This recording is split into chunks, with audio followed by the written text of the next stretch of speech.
This city is very close to my heart. My great-uncle came to the Albert Docks over 70 years ago from Kashmir, the reason I'm standing here today. Instead of this denigration of people trying to survive, do two things. One is treat them like human beings with humanity, and secondly, look at the causes of war. The wars we have been involved in Afghanistan, in Iraq, in Syria, in Libya, and so the list goes on and on.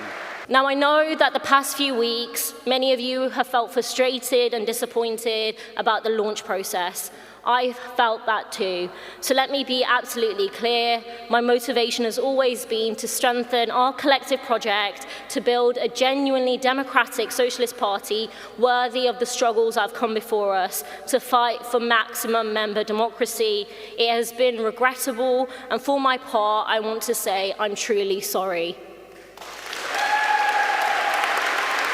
You're here because, like me, you believe that we can build a mass party of the left. And as the great Bill Shankly said, the socialism I believe in is everyone working for the same goal and everybody having a share in the rewards.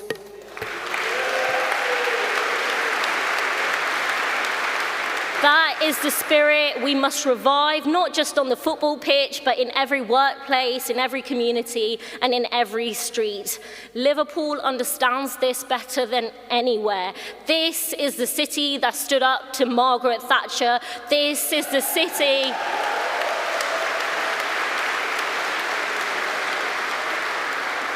This is the city that faced down fascists when they marched here. This is a city that knows solidarity isn't just a slogan, it is a way of life. When others turned their backs, Liverpool stood up for justice, and we will always remember the 97, and we thank the Hillsborough families.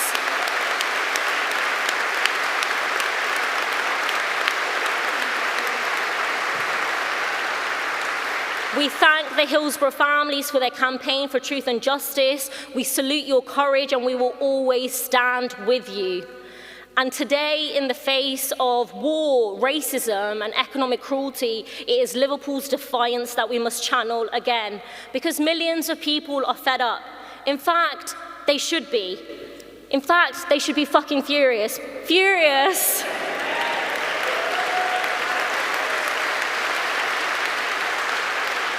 Furious with life getting harder and harder, with the cost of living soaring while wages stagnate. Furious with being ripped off at every turn by privatized water companies, profiteering energy firms, bus and train operators hiking up fares, and landlords and mortgage lenders squeezing us dry.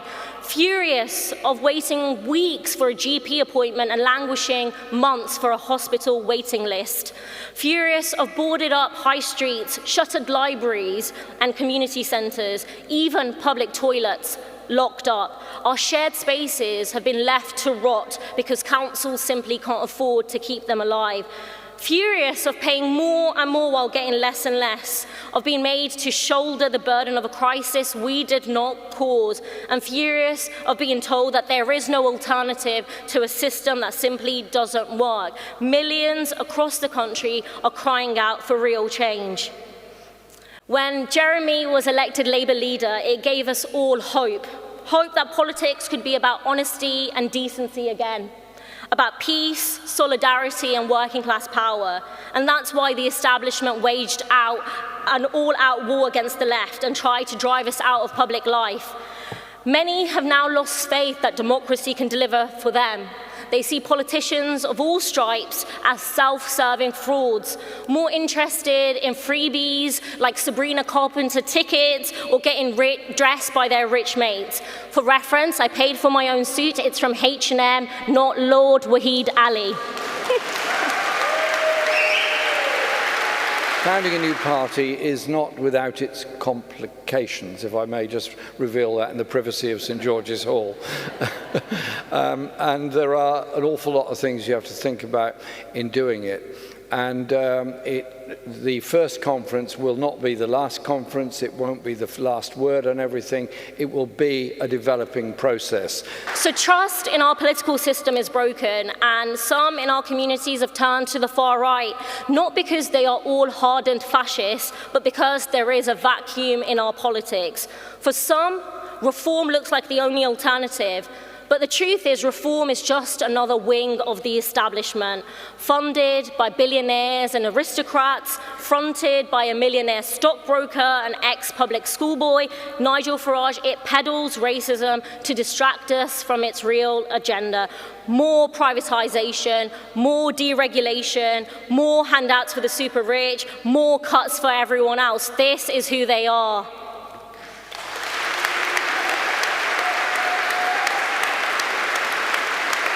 We recognise that people are going to be coming into a political organisation or political movement often for the first time in their lives. Some will have been in the Labour Party, some will have been in other parties, some will have been campaigners for different causes, but quite a lot will have never had anything to do with anything before.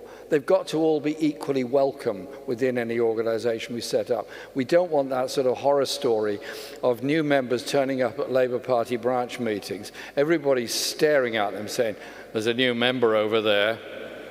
Who brought them in? Who let them in? Who let them in?" It's got to be open and inclusive, and that means that whoever is organising local meetings, make sure you give everybody a chance to say something and everybody a chance to be heard. That's actually quite important. Now, being responsive to membership is absolutely crucial in what goes on, but it's also crucial, and this leads on to the other questions about how you organise talent within the community. It's how our local branches operate. We could easily become an inward-looking party with an inward-looking bureaucracy, and we spend a lot of time discussing what we think of each other or what ought to be or what could be. No, the community out there needs something a bit different. They need something that is going to challenge child poverty, homelessness, excessive rents, and all the other issues that are faced within our society. So my suggestion would be that every single local branch must guarantee that at least once a month they have an open public event and discussion within their community on what they're doing, what the campaigns are, and what the issues are taking forward. So we're there as part and parcel of the community. I think a community organising model is incredibly important, and I was proud to work as a Labour Party community organiser in the unit that Jeremy created when he was leader of the party, because that understood that power lies in our communities and that work has to happen outside of an election cycle, and if that work isn't happening, you become irrelevant, and that means supporting tenants' unions, it means supporting parents organising to make sure kids are fed in the summer holidays. It's the campaigns for affordable buses in our cities. That has to be the foundation of this political project, and that has to feed into political decision making. Ultimately, what we want to build is a mass movement party, and to answer the questions around how do we ensure that new talent from across our movement is harnessed, we need to have youth spaces, a youth section, similar to what I came through myself through the student movement and through obviously the Labour Party, but that can't just be a tokenistic photo op. We just don't want young people there to tell us what TikTok videos to create and what and make photos look more diverse. How will candidates be selected to represent all of our communities? I said before, mandatory reselection is important. You cannot have a job for life. You are in Parliament because members have put you there. The selection of candidates, that I think has to be done as openly and democratically as possible, and I agree with Zara, there has to be a mandatory reselection process. Every council term, parliamentary term, whatever it happens to be. But it also has to be that they have the support of the community in some way. I'm not necessarily advocating primaries because they're very complicated to organise and incredibly expensive, but some kind of interface with the local community where people who support the party in a particular area can all vote on what their perceptions of each candidate are, and each candidate obviously must have elected guarantee to do full reporting back. We've got within the thousands of people that are supporting what we're trying to do, people of enormous knowledge and ability. Let's harness that knowledge and harness that ability, maybe set up sort of policy commission of people that work in the health service, people that are fascinated by education, those that want to do something about special needs education, all those kind of things. Give voice to the talent that we've got within our communities. We don't have to buy it in from universities. We've got it amongst us all within our communities, and let's make sure we use that. And the ground for this was laid by decades of politics as usual, with neoliberalism, just different colour rosettes. We're told that there's no money for housing, there's no money for free school meals, there's no money for the NHS. Yet, somehow, there's always money for war, always money for corporate bailouts, and always money to give tax breaks to the super rich. Why is that? Why is there always money for war and never for the poor?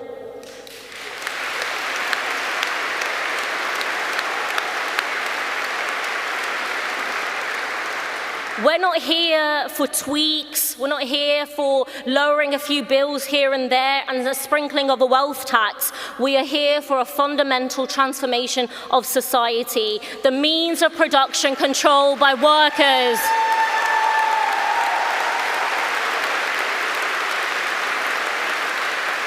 We want to make sure the best, most radical voices are there in council chambers, in Parliament and elsewhere, and that means cooperation with other people in order to achieve it, and that I'm sure we can do. I think the executive committee of the party should be elected through one member, one vote. I don't think there should be any seats reserved for MPs, including myself, and I think that would ensure that members control the party.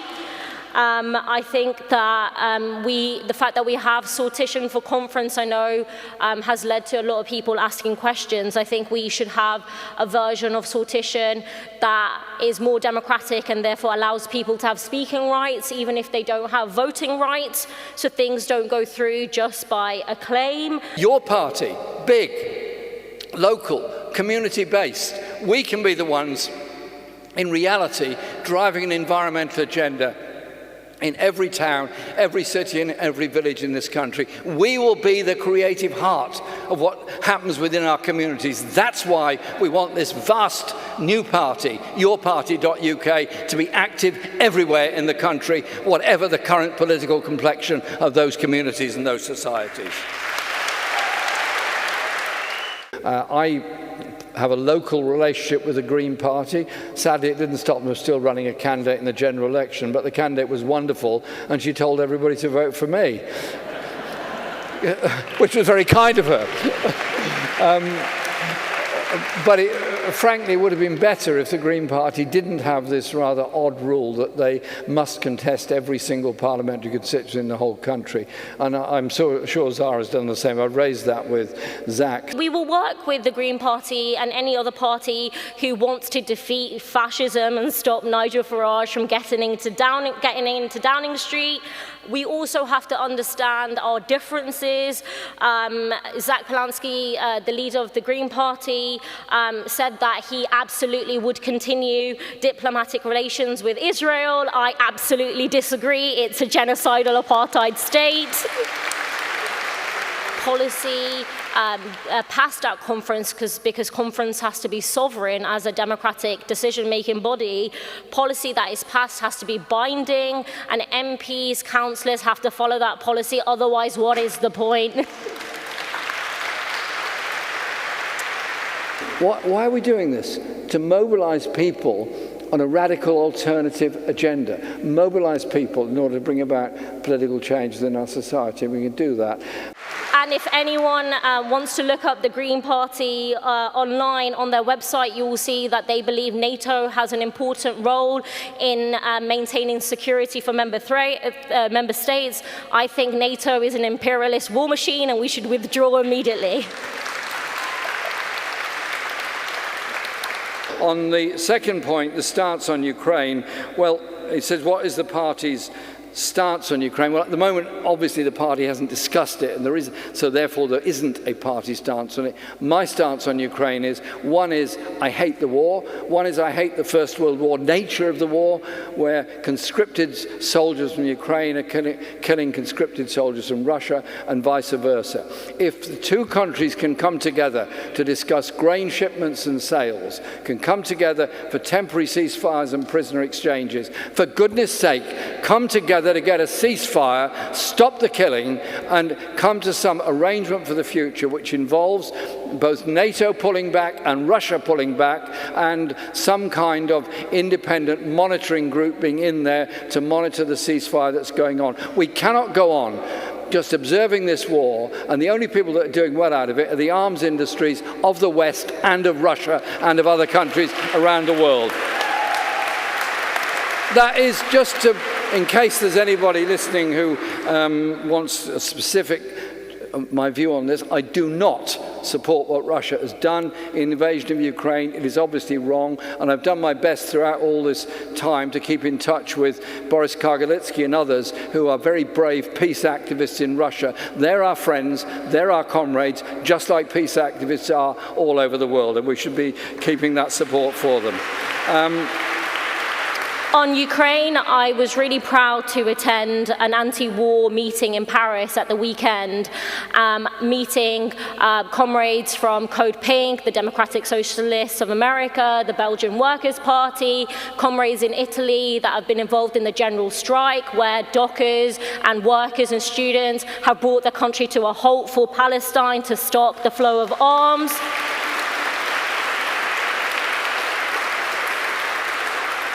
And I also met incredibly powerful people from Ukraine and Russia who want the war to end, for there to be no more bloodshed, and who are crying out for peace.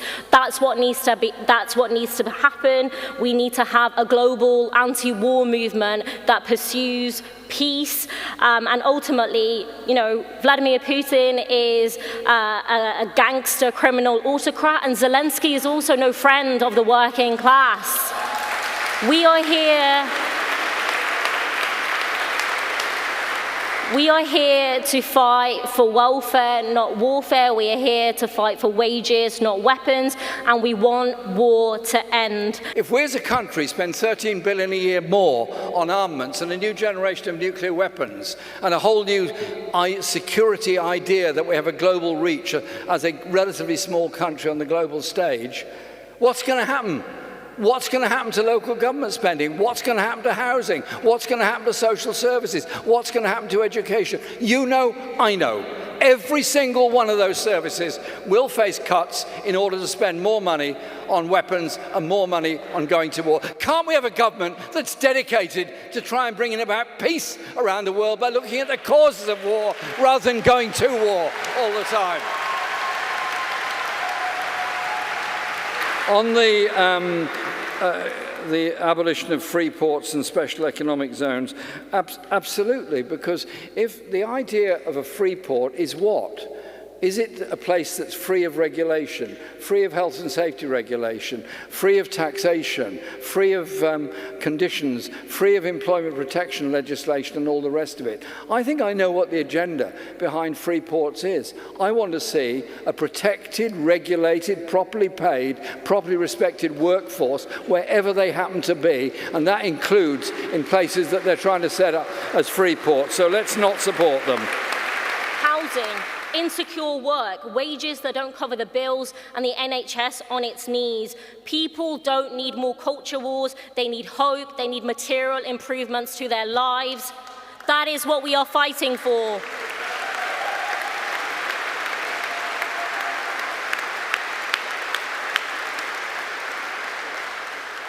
And another very simple idea, the working class controlling the wealth that they produce, it's called socialism. So I say, let's embrace caste war because it's about time we won.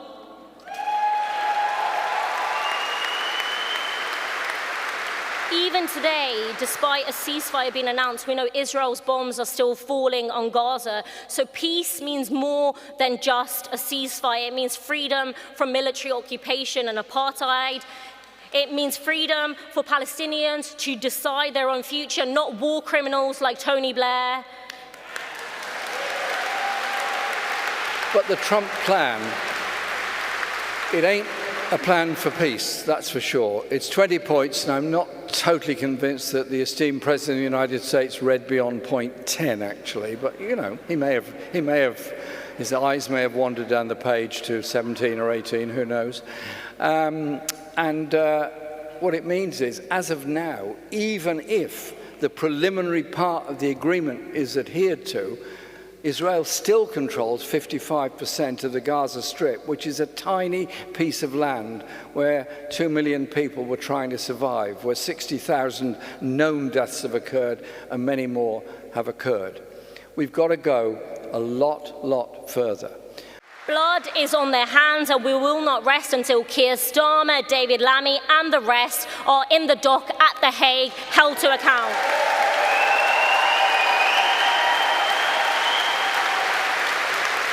And it's not up to Donald Trump and others to sit around in the White House and decide what the future of Palestine is. It's a bit like the Treaty of Versailles, where they all sat round and drew lines on the maps and decided which European power was going to have which part of the Middle East. There were no Palestinians around the table, just like in the Congress of Berlin in 1884, which divided up Africa. There was not one African voice or presence around that table. So this is kind of 18th, 19th century colonialism that we see in operation. We cannot simply move on from what has happened. We must sever every diplomatic tie and relation with the apartheid, genocidal state of Israel. That means every ambassador expelled. That means every embassy shut down. Gaza are hoping, desperately hoping, and I've just had messages from people there, desperately hoping that there's going to be some kind of ceasefire, and at least that will mean the killing will temporarily stop.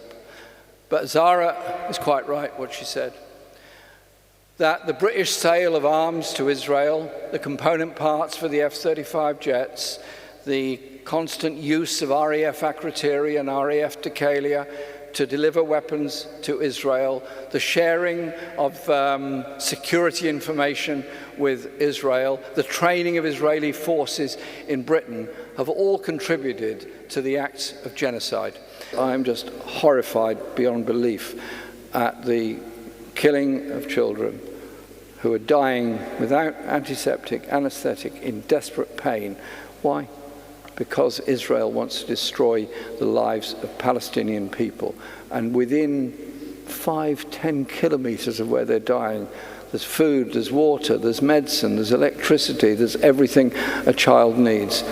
What are the historians of the next century going to say about the politicians of this century that allowed genocide to go on live television? Nobody can say they didn't know what was happening. So we will keep marching, we will keep boycotting, divesting and speaking until Palestine is free and until every single person who enabled this genocide is held accountable for their crimes, because a day of reckoning will come for those who have enabled genocide.